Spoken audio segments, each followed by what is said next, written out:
64 योगिनियों का प्रादुर्भाव माँ काली से ही हुआ है। 64 योगिनियाँ सृष्टि के विभिन्न आयामों पर शासन करती हैं और हर एक योगिनी का एक विशिष्ट चरित्र है। मुख्यतः इनका संबंध या कहें सामान्य कारक 8 मातृकाओं से है। ओम गणपति काली के ही भिन्न भिन्न अवतारी अंश हैं और देवी महात्म्य के अनुसार इन 8 देवियों ने शुंभ, निशुंभ और रक्त बीज राक्षसों के विरुद्ध युद्ध में माँ दुर्गा की सहायता की थी और देवी दुर्गा ने स्वयं मातृकाओं की रचना की थी। इनमें से 7 दैवी शक्तियों को संबंधित देवों के ही नारित्व रूप माना जाता है। ये 7 देवियां अपने पतियों के वाहन तथा आयुध के साथ यहाँ उपस्थित होती हैं। 8वीं मातृका स्वयं माँ काली है। हर एक मातृका की सहायक 8 शक्तियां हैं, इसीलिए इनकी संख्या 64 हो जाती है। सर्वप्रथम जानते हैं कि ये मातृकाएं कौन कौन हैं और किन देवों से संबंधित हैं। नंबर 1, ब्रह्माणी, भगवान ब्रह्मा। उनके 4 सिर और 4 भुजाएं हैं। ब्रह्मा जी की ही तरह इनका वाहन हंस है। नंबर 2, महेश्वरी, भगवान शिव।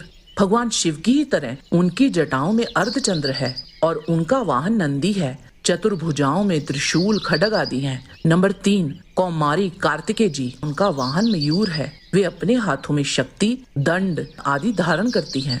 नंबर 4, वैष्णवी, भगवान विष्णु। वनमाला पहने हुए देवी वैष्णवी के 2 हाथों में शंख व चक्र हैं। इनकी सवारी विष्णु जी की ही तरह गरुड़ ही है। नंबर 5, ऐन्द्री, देवराज इंद्र। वे अपने वाहन हाथी पर विराजमान होकर वज्र धारण करती हैं।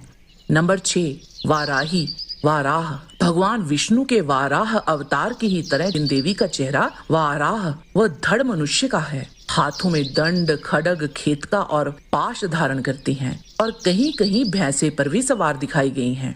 नंबर 7, नारसिंही, भगवान नरसिंह। इनका चेहरा सिंह व धड़ मानव का है और हाथों में शंख, चक्र, त्रिशूल, डमरू आदि धारण करती हैं। और अंत में आती है माँ काली, जिन्हें चामुंडा के नाम से भी जानते हैं। एकमात्र वे ही ऐसी मातृका हैं जिन्हें किसी भी देव के स्त्री शक्ति अवतार के रूप में प्रस्तुत नहीं किया जाता।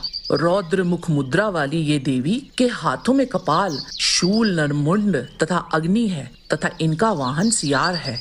जैसे हमने पहले बताया, योगिनियां साक्षात आदि काली के ही अवतार हैं तथा सदैव माता पार्वती की सखियों की ही तरह उनके साथ ही रहती हैं। देवी पार्वती द्वारा लड़े गए प्रत्येक युद्ध में समस्त योगिनियों ने भाग लिया था और अपनी वीरता का परिचय दिया था। महाविद्याएं, सिद्ध विद्याएं भी योगिनियों की ही श्रेणी में आती हैं। ये भी माँ काली के ही भिन्न भिन्न अवतारी अंश हैं। समस्त योगिनियां अलौकिक शक्तियों से संपन्न हैं तथा इंद्रजाल, जादू, वशीकरण, मारण, स्तंभन आदि कर्म इन्हीं की कृपा द्वारा सफल हो पाते हैं। मुख्य रूप से 8 योगिनियां अपने गुणों तथा स्वभाव से भिन्न भिन्न रूप धारण करती हैं। ये सभी तंत्र तथा योग विद्या में भी निपुण हैं। स्कंद पुराण के काशी खंड पूर्वार्ध के अनुसार भगवान शंकर राजा दिवोदास से काशीपुरी प्राप्त करना चाहते थे, परंतु राजा दिवोदास धर्म पूर्वक प्रजा का पालन करते और उनके राज्य में अपराध नाम की कोई चीज न थी। भगवान शिव के कहने पर समस्त देवताओं ने उन सर्वत्र शुद्ध राजा के छिद्र अर्थात कोई कमी ढूंढने की बहुत चेष्टा की, किंतु वह असफल रहे।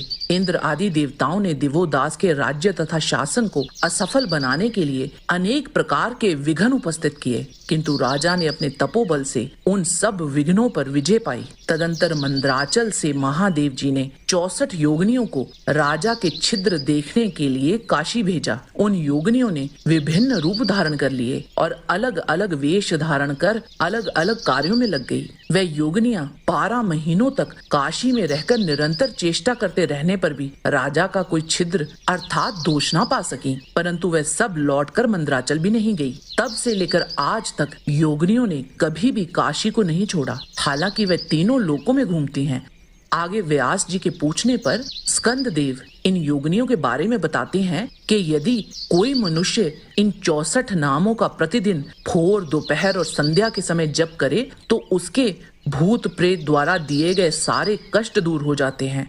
इनके 64 नामों का पाठ करने वाले को ना डाकिनी, शाकिनी, कूष्मांड और ना ही कोई अन्य राक्षस कष्ट दे सकता है। यह नाम युद्ध, वाद विवाद आदि में भी विजय प्रदान करते हैं। जो योगिनी पीठों की सेवा करता है उसे वांछित शक्तियां प्राप्त होती हैं। और यदि कोई अन्य मंत्रों को भी उनके आसनों के सामने दोहराता है, उसे भी शक्तियां प्राप्त होती हैं। यज्ञ, पूजा और प्रसाद तथा धूप और दीपक के समर्पण से योगिनी जल्दी ही प्रसन्न हो जाती हैं और वे सभी इच्छाओं को अवश्य पूर्ण करती हैं। अश्व युज के महीने में शुक्ल पक्ष के पहले चंद्र के दिन से शुरू होकर 9वें दिन तक मनुष्य को योगिनियों की पूजा करनी चाहिए। इससे वह जो चाहे प्राप्त कर सकता है। काशी तीर्थ यात्रा करते समय इनकी आराधना भी अवश्य करनी चाहिए, अन्यथा उनके कार्यों में ये विघ्न डाल सकती हैं। अलग अलग पुराणों में इन 64 योगिनियों के नामों में थोड़ा अंतर अवश्य मिलता है। वैसे तो भारत में इनके कई पीठ हैं, पर मुख्य पीठ ओडिशा और मध्य प्रदेश में स्थित हैं। जय माँ काली। आज के वीडियो में बस इतना ही। आशा करते हैं कि आपको आज का वीडियो पसंद आया होगा। इसे लाइक अवश्य करें। जाने से पहले चैनल को सब्सक्राइब करेंगे तो हमें बहुत खुशी होगी। किसी भी प्रकार की त्रुटि के लिए आप सबसे क्षमा चाहते हुए आपसे निवेदन है कि प्रेम पूर्वक परमपिता परमात्मा को मन में धारण करें और बोले वैदिक सनातन धर्म की सदा ही जय।